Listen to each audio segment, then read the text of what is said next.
Hello everyone, this is चांदनी। बच्चों, हमारा आज का टॉपिक है प्रोफेशन।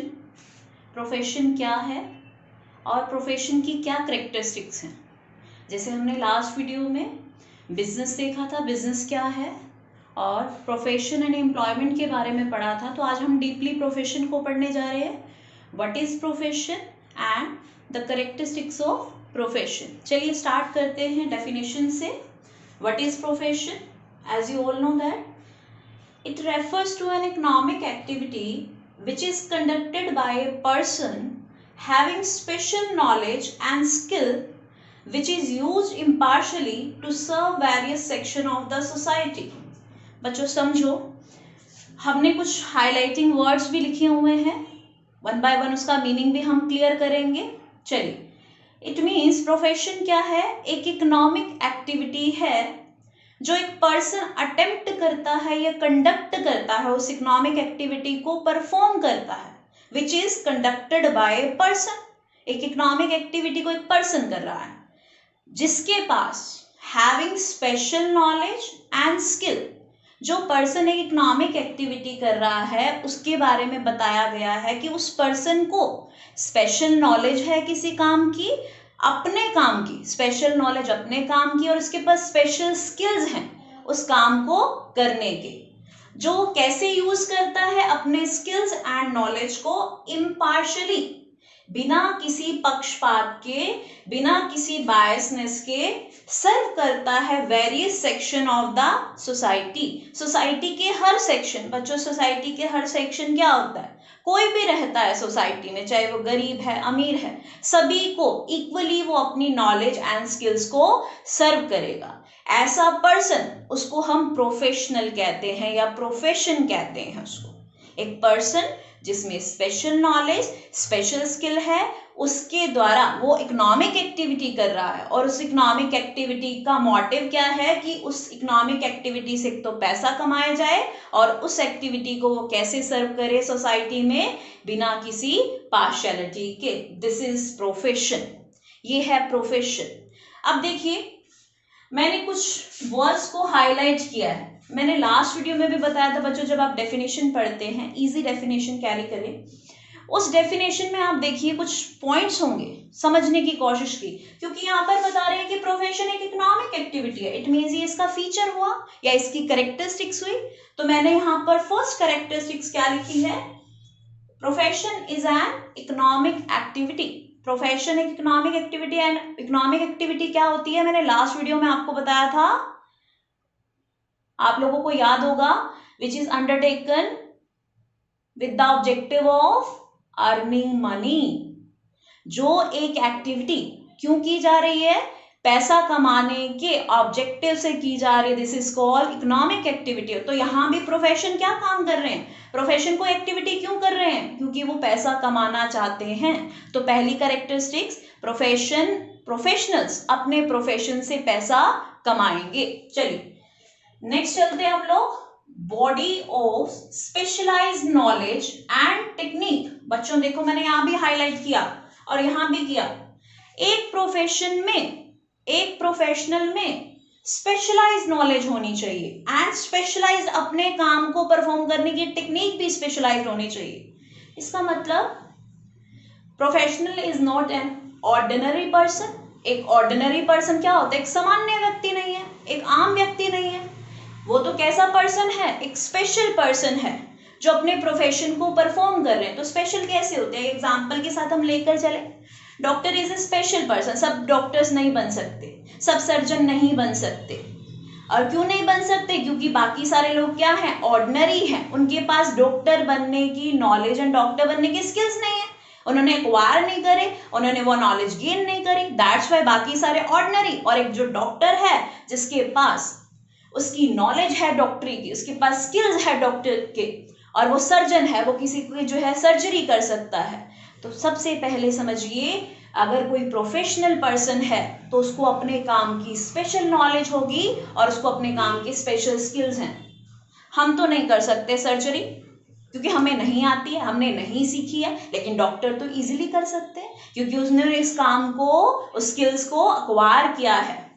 चलिए नेक्स्ट चलते हैं हम लोग, तो body of special knowledge and technique आपको समझ आ गया होगा कि स्पेशल नॉलेज होनी चाहिए, एक प्रोफेशनल बनना है तो आपको। नेक्स्ट आता है formalised method of acquiring techniques.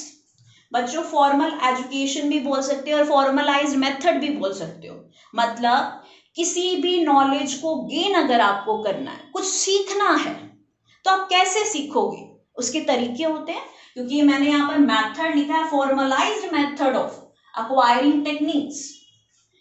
जो स्पेशल नॉलेज गेन की गई एक प्रोफेशनल ने या स्पेशल स्किल सीखे, वो कैसे सीखे, कौन से तरीके से सीखे, तो मैं आपको बताती हूँ। दो तरीके से सीखा जाता है किसी काम को, एक फॉर्मल वे होता है और एक इनफॉर्मल वे होता है। फॉर्मल वे में आप जब आप पढ़ते हो, एक स्कूल में पढ़ते हो, एक ग्रेड स्कूल में पढ़ते हो, जहां पर आपको ट्रेन टीचर्स मिलते हैं, जहां पर आपको डिसिप्लिन मिलता है, जहां पर आपका कोर्स प्री प्लान्ड है, सारी चीजें प्री प्लान्ड है। प्री प्लान्ड क्या होता है, पहले से सोची समझी कि क्या कोर्स करना है, कितना सब्जेक्ट मैटर है उसके अंदर, ये सारी चीजें पहले से डिसाइडेड है। तो इस एजुकेशन को हम क्या बोलेंगे, फॉर्मल एजुकेशन। एक एजुकेशन बेटा इनफॉर्मल भी हो सकती है। इनफॉर्मल एजुकेशन कैसी होती है, जिसके लिए ना तो आप स्कूल में गए हैं, ना तो आप किसी कॉलेज में गए हैं, ना ही आप यूनिवर्सिटी से आपने वो एजुकेशन लिया है। आपने वो एजुकेशन फिर कैसे ली है, आपने outside the school, outside the college, outside the institute आपने वो नॉलेज को गेन किया है। तो प्रोफेशनल क्या करते हैं, जो कोई इंस्टीट्यूट उनको वो नॉलेज इम्पार्ट करता है, देता है, किसी इंस्टीट्यूट से आपने वो नॉलेज ली होनी चाहिए, किसी कॉलेज से आपको वो नॉलेज मिली होनी चाहिए, किसी स्कूल से आपको वो नॉलेज मिली होनी चाहिए। इसका मतलब आप फॉर्मल तरीके से नॉलेज लिए, इनफॉर्मल तरीके से आपने नॉलेज नहीं ली। तो इस पॉइंट का क्या मतलब है, कभी भी प्रोफेशनल को देखोगे तो उसने फॉर्मल नॉलेज ही गेन की होगी। चलिए नेक्स्ट चलते हैं। जैसे एग्जांपल ले लें, एक डॉक्टर बनना चाहते हो, एमबीबीएस करना चाहते हो, तो जो मेडिकल काउंसिल ने जो कॉलेज एंड यूनिवर्सिटी है डॉक्टर बनने के लिए, जो कॉलेज एंड यूनिवर्सिटीज बनाई गई, आपको सबसे पहले तो वहां पर जाकर आपने जो है डिग्री कंप्लीट करनी पड़ेगी। ऐसा तो नहीं है कि आप आउटसाइड किसी से जो है सीख लेंगे और आप एक डॉक्टर बन जाएंगे, नहीं। चलिए नेक्स्ट चलते हैं। Establishment of representative association. बच्चों बहुत इजी और बहुत अच्छा पॉइंट है। रिप्रेजेंटेटिव एसोसिएशन भी बोल सकते हो, रिप्रेजेंटेटिव प्रोफेशनल एसोसिएशन भी बोल सकते हो। पहले तो वर्ड समझो।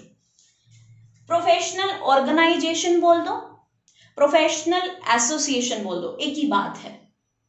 एक ऐसी ऑर्गेनाइजेशन जो एक प्रोफेशन के जुड़े हुए लोगों के लिए बनाई जाती है, उस ऑर्गेनाइजेशन को हम प्रोफेशनल ऑर्गेनाइजेशन कह सकते हैं।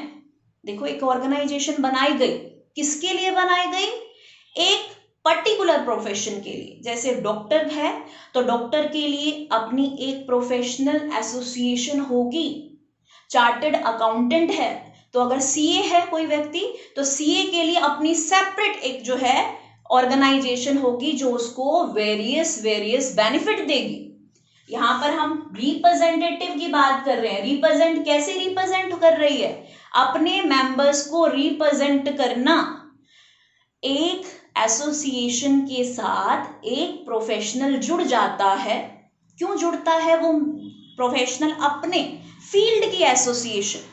जैसे अगर मैं डॉक्टर हूं तो मैं किस एसोसिएशन के साथ जुड़ूं, ऐसी एसोसिएशन जिसमें सारे ही डॉक्टर्स हों, जो सिर्फ और सिर्फ डॉक्टर्स के लिए बनाई गई है। ऐसा तो नहीं है मैं लॉयर वाली में जो है एडमिशन ले लूं, उस ऑर्गेनाइजेशन को ज्वाइन कर लूं तो मुझे कोई बेनिफिट नहीं होगा। तो हम यहाँ पर बात कर रहे हैं प्रोफेशनल के लिए it is mandatory, it is must to establish the representative association. वो किसी एक ऐसी ऑर्गेनाइजेशन से जुड़ा होना चाहिए जो उसकी फील्ड से हो और उसको वेरियस बेनिफिट्स प्रोवाइड करे। देखिए हम कौन कौन से बेनिफिट ये ऑर्गेनाइजेशन अपने मेंबर्स को देती है, सुनते हैं हम लोग। बच्चों पहले एक इंडिया में बात कर लेते हैं, कुछ एस्टैब्लिश्ड हो चुकी हैं प्रोफेशनल एसोसिएशन, तो हम उनका नाम ले लेते हैं। कौन कौन सी एसोसिएशन है हम वो देखिए। इंडिया में bar council of India, India में नेशनल लेवल पर ये जो है एसोसिएशन बनाई गई है। क्यों बनाई गई है, इनमें कौन से लोग ज्वाइन कर सकते हैं इनको ज्वाइन कर सकते हैं लॉयर, जो वकील हैं, जो लॉयर हैं, उनकी एक अलग ऑर्गेनाइजेशन है। ये ऑर्गेनाइजेशन उनके लिए बहुत सारे काम करेगी, मैं बताऊंगी अभी आपको, लेकिन उनके लिए स्पेशल ऑर्गेनाइजेशन का नाम बता रही हूँ, bar council of India. Next चलते, डॉक्टर्स के लिए एक अलग जो है इंडिया के अंदर इस्टेब्लिश की गई है रिप्रेजेंटेटिव प्रोफेशनल एसोसिएशन, जिसमें सारे डॉक्टर्स उसका मेंबर बन सकते हैं। जो डॉक्टर बनने के लिए एलिजिबल हैं, जिन्होंने डॉक्टर की डिग्री कंप्लीट कर ली है, वो डॉक्टर हैं, तो वो मेडिकल काउंसिल ऑफ इंडिया को ज्वाइन करेंगे, एज ए मेंबर बन जाएंगे। तो इंडिया के अंदर चार्टर्ड अकाउंटेंट के लिए भी है the institute of chartered accountant, वो भी अगर आप चार्टर्ड अकाउंटेंट हैं तो आप उसको ज्वाइन करिए। अब ये जो रिप्रेजेंटेटिव एसोसिएशन के बारे में मैं बता रही हूँ, ये काम क्या करती है अपने मेंबर्स के लिए? डॉक्टर को इससे फायदा क्या होगा, वकील को इससे फायदा क्या होगा, चार्टर्ड अकाउंटेंट को इससे फायदा क्या होगा, वो क्यों ज्वाइन करें इनको? चलिए बेनिफिट्स हम देखते हैं, various type of benefits perform करती है ये एसोसिएशन। पहला बेनिफिट देखिए, ये अपने मेंबर्स का बिहेवियर रेगुलेट करती है। मतलब अभी हमने प्रोफेशन के बारे में पढ़ा, ये सोसाइटी को अपनी नॉलेज सर्व करते हैं, सोसाइटी से इनका जो कनेक्शन है बड़ा क्लोज है। तो सबसे पहले तो ये बताएगी सोसाइटी में आपको बिहेव कैसे करना है। अगर बिहेवियर अप टू मार्क नहीं है तो अपने मेंबर्स को ये क्या कर सकती है, कोड ऑफ कंडक्ट भी कर सकती है, या उसने रूल एंड रेगुलेशन फॉलो नहीं करा तो उसको क्या कर सकती है, उसकी मेंबरशिप को कैंसिल भी कर सकती है। तो सबसे पहले क्या काम करेगी ये, अपने मेंबर्स के लिए बिहेवियर को बताएगी कि किस तरीके से आपको सोसाइटी में बिहेव करना है। बच्चों एक एग्जांपल लेते हैं, डॉक्टर के बिहेवियर को कैसे बनाया गया होगा। डॉक्टर को मेडिकल काउंसिल जो है वो क्या सिखाती है, वो कैसा बिहेव करना सिखाती है। डॉक्टर को कहा जाता है कि आप अपनी फीस के लिए पहले नहीं देखिए, आप पेशेंट को सबसे पहले ट्रीट करें। अगर पेशेंट बहुत बीमार है तो आपका पहला जो है फर्ज क्या बनता है, आप पेशेंट को ट्रीट करें, बाद में फीस लें। तो ये बिहेवियर किसने बताया, ये इस रिप्रेजेंटेटिव एसोसिएशन ने डॉक्टर्स को समझाया कि किस तरीके से आपको सोसाइटी में बिहेव करना है। आपके लिए पैसा बाद में हो और पहले क्या होना चाहिए, पेशेंट का ट्रीटमेंट होना चाहिए। तो ऐसा बिहेवियर जो डॉक्टर नहीं कर रहा तो उसके लिए एक्शन लिया जाएगा। कौन एक्शन लेगा, उनकी रिप्रेजेंटेटिव एसोसिएशन। चलिए नेक्स्ट काम की बात करते हैं हम लोग, ये कोड ऑफ कंडक्ट बनाती है बच्चों। अब मैंने एक चीज बताई थी अभी जो है लास्ट पॉइंट में, कोड ऑफ कंडक्ट। बच्चों ये कोड ऑफ कंडक्ट क्या होता है, code of conduct rule and regulations है। ये रूल एंड रेगुलेशन एक रिप्रेजेंटेटिव एसोसिएशन अपने मेंबर्स के लिए बनाती है। आपको कौन सा रूल कब फॉलो करना है, आपको किस मैनर में काम करना है, ये सारे रूल एंड रेगुलेशंस अपने मेंबर्स को दिए जाते हैं और सारे मेंबर्स अपने रूल एंड रेगुलेशन से ही चलेंगे। जो रूल एंड रेगुलेशन नहीं फॉलो करेगा उसके लिए एसोसिएशन एक्शन लेगी। नेक्स्ट सुनिए, अब बहुत अच्छा पॉइंट आया जो एसोसिएशन है ये रिप्रेजेंटेटिव एसोसिएशन, ये मेंबर्स के कोई वेलफेयर के लिए भी काम करती है। यस, ये अपने मेंबर्स की जो इमेज है, जो सोसाइटी में इमेज है, उसको बनाने का काम करती है, उसको बिल्डअप करती है, उसको प्रमोट करती है। किसी डॉक्टर ने बहुत अच्छा काम किया सोसाइटी के लिए तो उसको पब्लिसिटी करेगी कि डॉक्टर्स की इमेज जो है मार्केट में बहुत अच्छी हो जाए, सोसाइटी में बहुत अच्छी हो जाए। तो इसका एक और भी काम है कि अपने मेंबर्स की इमेज को पब्लिश या इमेज को जो है बिल्डअप करने का भी काम करेगी। देखो पहला काम तो इसने क्या किया, रूल रेगुलेशंस बना दिए अपने मेंबर्स के लिए। हम सिर्फ डॉक्टर्स की ही बात कर रहे हैं क्योंकि इजी समझ आएगा। डॉक्टर्स की जो एसोसिएशन है मेडिकल काउंसिल ऑफ इंडिया ने डॉक्टर्स के लिए क्या बोला कि रूल एंड रेगुलेशंस बना दो जी, डॉक्टर्स को क्या रूल एंड रेगुलेशंस फॉलो करनी है, उनके बिहेवियर को भी बताया कि आपको ऐसा बिहेवियर करना है। थर्ड ये बताया कि अगर एक डॉक्टर अच्छा काम करता है तो उसके लिए वो क्या कर रही है, उसकी इमेज को बिल्डअप करने के लिए अवेयरनेस क्रिएट कर रही है। और एक काम देख लेते हैं हम लोग, नेक्स्ट जो है मिनिमम क्वालिफिकेशन को भी प्रिस्क्राइब करती है। इसका मतलब क्या होता है, अगर आपको ये एसोसिएशन ज्वाइन करनी है तब आपको क्या होना होगा, डॉक्टर बनने के लिए जो मिनिमम क्वालिफिकेशन है सबसे पहले तो आपके पास वो होनी चाहिए। तभी आपको एंट्री देगी, अदरवाइज एंट्री नहीं देगी। कितनी क्वालिफिकेशन है आपकी, क्या आप डॉक्टर बन गए हैं या आपने वो डिग्री पास आउट कर ली है, तब जाकर आप मेडिकल काउंसिल ऑफ इंडिया को ज्वाइन कर सकते हैं, अदरवाइज नहीं कर सकते हैं। एक और काम करती है, कोई भी प्रोफेशनल एसोसिएशन है वो रेगुलेट करती है एंट्री इन प्रोफेशन।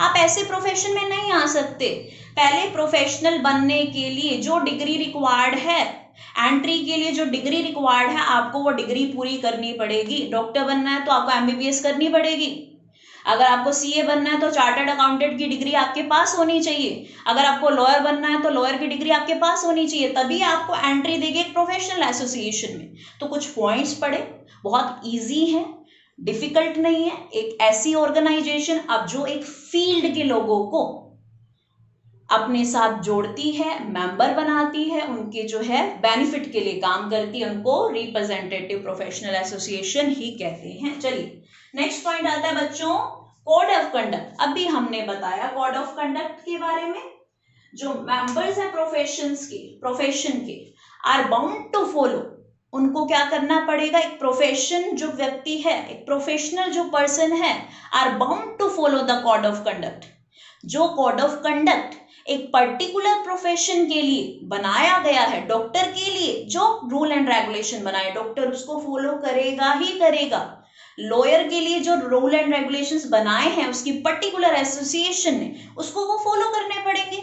तो कोड ऑफ कंडक्ट क्या कहते हैं, वो रूल एंड रेगुलेशन जो एक पर्टिकुलर एसोसिएशन ने अपने पर्टिकुलर मेंबर के लिए डिजाइन किए हैं, ए प्रोफेशन उसको क्या करेगा, फॉलो करेगा, आर बाउंड टू फॉलो। चलिए नेक्स्ट आता है priority of service over economic consideration. बहुत इंपॉर्टेंट पॉइंट है बच्चों, प्रायोरिटी, किसी को प्राथमिकता देना। मेरी पहली जो है प्राथमिकता क्या, मैं क्या काम करूं सब काम को छोड़कर।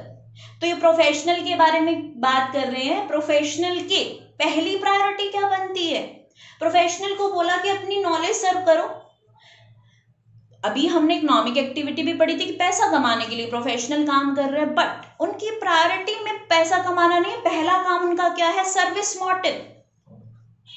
जो उनकी सर्विस मोटिव है उसको first, it's given to first priority, पहली प्रायोरिटी दी। मतलब मैंने एक एग्जांपल भी दिया था, एक पेशेंट जो है उसकी क्रिटिकल कंडीशन है, आप क्या कहेंगे, पहले तो सारी फीस जमा करवाइए उसके बाद हम इसको एडमिट करेंगे। नो, अगर आप ऐसा कहते हैं कि सबसे पहले फीस लेते हैं तो आपका मोटिव होता है प्रॉफिट कमाना, लेकिन हम तो यहाँ पर उसका फीचर या कैरेक्टरिस्टिक्स बता रहे हैं। एक डॉक्टर क्या करेगा, सबसे पहले पेशेंट को ट्रीट करेगा। पेशेंट ट्रीट करना मतलब वो सर्विस दे रहा है, first priority goes to service over economic consideration. पैसा कमाना, इकोनॉमिक कंसिडरेशन क्या है, पैसा कमाने से पहले आप सर्विस दो।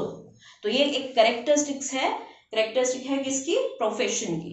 बच्चों ये सिंपल सी प्रोफेशन की कैरेक्टरिस्टिक है कि एक इकोनॉमिक एक्टिविटी है। अगर आपको प्रोफेशनल बनना है तो आपको स्पेशल नॉलेज अपने काम की होनी चाहिए, आपके पास स्पेशल स्किल्स हो उस काम की करने को, तभी आप एक प्रोफेशनल बन सकते हैं। अगर आप उस प्रोफेशनल नॉलेज को कैसे लेते हैं, सबसे पहले आप एक फॉर्मल मेथड से उस प्रोफेशनल नॉलेज को गेन करेंगे। किसी इंस्टीट्यूट ने उसको आपको वो नॉलेज दी है, किसी ट्रेन पर्सन ने आपको नॉलेज दी है। नेक्स्ट आता है इस्टेब्लिशमेंट ऑफ रिप्रेजेंटेटिव एसोसिएशन। आप जुड़ जाइए किसके साथ, प्रोफेशनल एसोसिएशन, वो आपके लिए वेरियस फंक्शन परफॉर्म करेंगी। नेक्स्ट था कोड ऑफ कंडक्ट, जो आपकी रिप्रेजेंटेटिव एसोसिएशन ने रूल एंड रेगुलेशन बनाए हैं, वो a professional are bound to follow the rule and regulation. Next आता है priority of service over economic consideration. पैसे कमाने से पहले आपकी जो प्रायोरिटी बनती है एज ए प्रोफेशन, तो वो है आपका सर्विस मोटिव। सामने वाले को सर्विस देना आपकी प्राथमिकता है, ना कि पैसा कमाना आपकी प्राथमिकता है। तो इतने सारे पॉइंट्स हमने डिस्कस कर लिए प्रोफेशन के। एक पॉइंट लास्ट में डिस्कस करूंगी, हमने बिजनेस पढ़ा था बच्चों। बिजनेस में हमने कुछ एक्टिविटीज देखी थी जो एक बिजनेसमैन परफॉर्म करता है, ये तो टोटली डिफरेंट है।